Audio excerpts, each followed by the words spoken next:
This has been certainly a tumultuous time in American politics. So what comes next? Well, to answer that, we're joined now by Dr. Lee Payne, a professor of political science at Stephen F. Austin State University. Dr. Payne, thanks so much for being with us today. Happy to be here. President Biden has been busy in these first couple days, signing executive orders to undo a lot of what President Trump did during his term. So how common or uncommon is that to move so quickly to reverse your predecessor's actions? Extremely common. That's one of the drawbacks of an executive order is they generally do it when they don't think they can get things through Congress, but any executive order can be overturned by a future executive. So Trump did it on day one, Obama did it on day one, George W. Bush did it on day one. It's extremely common. The impeachment trial of President Trump still hangs over the Biden administration, even though President Trump's no longer in office. So what do you think that's going to look like? Well, I mean, there's some constitutional questions there because in the Constitution, it's impeaching the House with a simple majority and then removing the Senate with a supermajority. So first they'd have to have 17 Republicans vote to remove. But the question is, he's not in office anymore. He's a private citizen now. So what would he be removed from? So if on the outside chance he was removed, which probably won't happen, it would definitely go to the Supreme Court to for the validity of it because he's a private citizen now. But the reason the Democrats are pushing for it is if they can get an impeachment and a conviction, he can't run for president again, ever.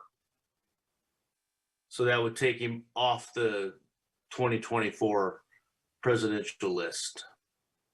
There's been a lot of anger directed at people like Senator Ted Cruz or Texas Attorney General Ken Paxton for being out in the forefront for defending President Trump as he talked about trying to overturn all the electoral votes.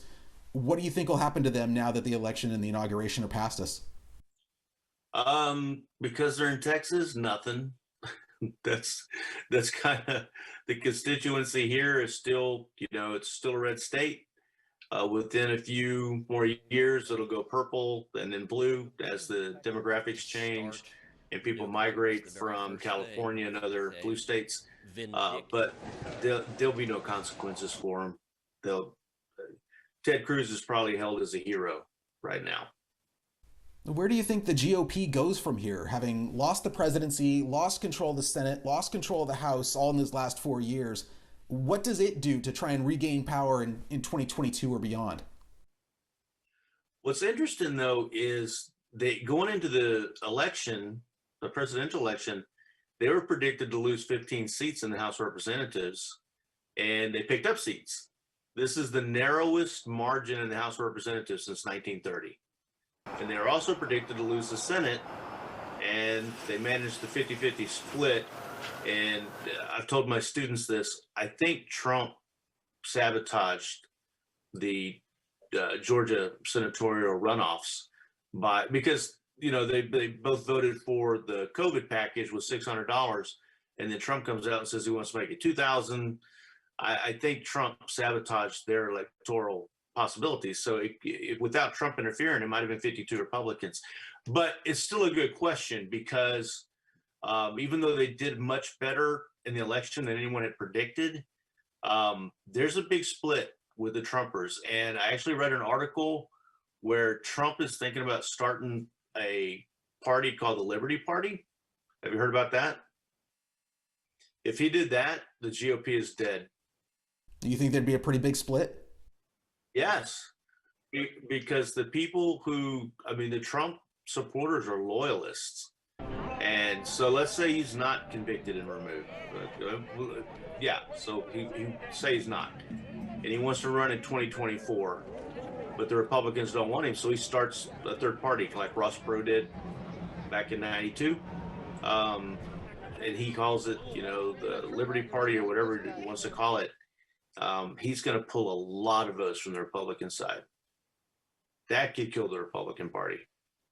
So what will you be looking for in these next couple of weeks, next couple of months to try to help determine what a Biden administration is going to look like for these next 4 years?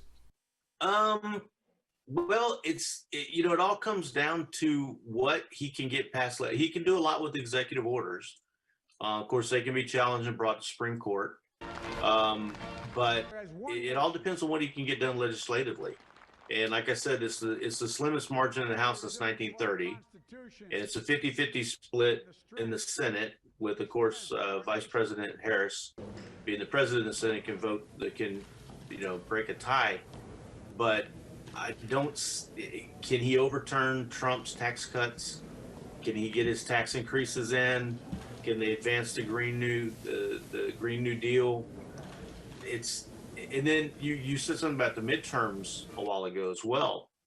Um, every president since FDR, except George W. Bush in 2002, has lost seats in midterm elections.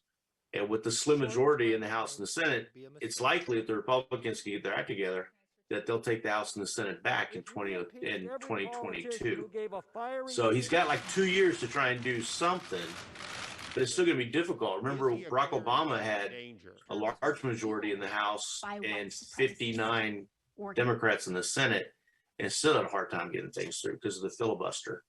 So legislatively, it's going to be interesting to see what he can get done. Professor, thanks so much for being with us today. Hey, my pleasure. Happy to help out.